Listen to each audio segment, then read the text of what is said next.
Run পাচ্ছেন না। সর্বশেষ 7 ওয়ানডেতে 1 অঙ্ক। চলমান বিপিএলও প্রথম 4 ম্যাচে রান না পাওয়ার পর বাদ পড়েছিলেন পরের ম্যাচ থেকে। তামিম ইকবালের অবসর ঘোষণা করার পরও তাই চ্যাম্পিয়ন্স ট্রফির দরজা খোলেননি লিটন দাসের জন্য। মিরপুরে আজ দুপুরে প্রধান নির্বাচক গাজী আশরাফ হোসেন জানালেন, তাদের চ্যাম্পিয়ন্স ট্রফির দলে নেই লিটন দাস। আজ সন্ধ্যায় সিলেট আন্তর্জাতিক স্টেডিয়ামে লিটন যেন আফসোসের সমুদ্রে ডুবে আছেন। 43 বলে 73 রান করে সিলেট স্ট্রাইকার্সের বিপক্ষে আগের ম্যাচে রানে ফেরার বার্তা দিয়েছিলেন। আজ তো দুর্বার রাজশাহীর বিপক্ষে 44 বলেই করে ফেললেন টি-20 ক্যারিয়ারের নিজের প্রথম সেঞ্চুরি। রাজশাহীর পেসার শফিউল ইসলামের বলে স্ট্রেট ড্রাইভে নিখুঁত বাউন্ডারি মেরে 3 অঙ্কে পৌঁছালেন। তবুও লিটনের শরীর ভঙ্গিতে উদযাপনের কোনো লক্ষণ নেই।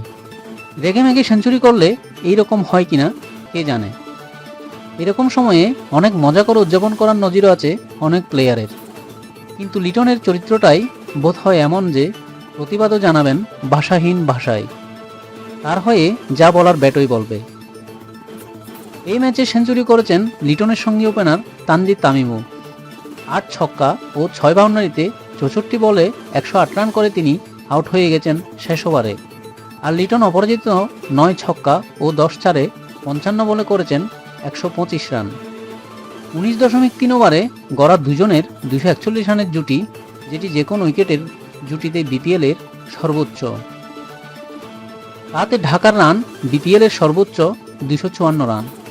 টি-20তে এক ম্যাচে বাংলাদেশের 2 ব্যাটসম্যানের সেঞ্চুরি এই প্রথম, কিন্তু তিনি এমন দিনে তা করলেন যেদিন লিটন একটা 80 রানের ইনিংস খেললেও তিনিই বেশি প্রদীপের আলোয় থাকতেন।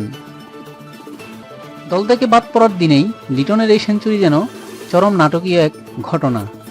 সিলেট আন্তর্জাতিক স্টেডিয়ামে লিটনের এই রূপ নতুন নয়। আন্তর্জাতিক ওয়ানডেতে করা তার 5 সেঞ্চুরি দুটি এই মাঠে। 2020 সালে মার্চে জিম্বাবুয়ে সিরিজের অপরাজিত 126 রানের পর খেলেছেন 176 রানের একটি ইনিংস।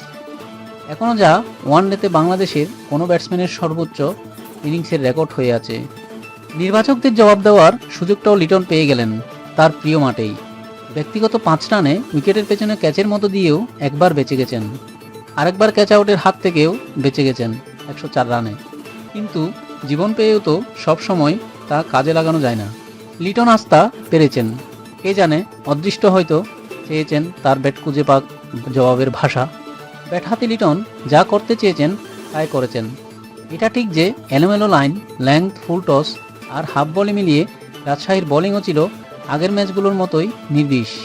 কিন্তু এমন বোলিংয়ের সামনেও তো ব্যাটসম্যানরা ভুল করে বসেন। সম্ভাবনা ইনিংসের বিভিন্ন সময় অপমৃত্যু ঘটে, কিন্তু লিটন আজ ওই দুটি সুযোগ দেওয়া ছাড়া সেরকম ভুল করেননি। ব্যাট হাতে ছন্দে থাকলে যেমন খেলেন সেটাই খেলে গেলেন শেষ পর্যন্ত। সাহসী আক্রমণাত্মক এবং দৃষ্টি আকর্ষণ ব্যাটিং, প্রতিটি শটে আত্মবিশ্বাস, স্কোয়ার কাটে মারা boundary, long on, long of কিংবা বোলারের মাথার উপর দিয়ে ছক্কা মারা, সব শটেই তার আসল ব্যাটিংয়ের ছবি। প্রতিটি শট যেন গিয়ে আঘাত করেছিল নির্বাচক কমিটির দরজায়। তো বন্ধুরা, আজকের এই লিটনের ব্যাটিং দেখে আপনাদের কেমন লেগেছে অবশ্যই কমেন্ট করে জানাবেন। ধন্যবাদ।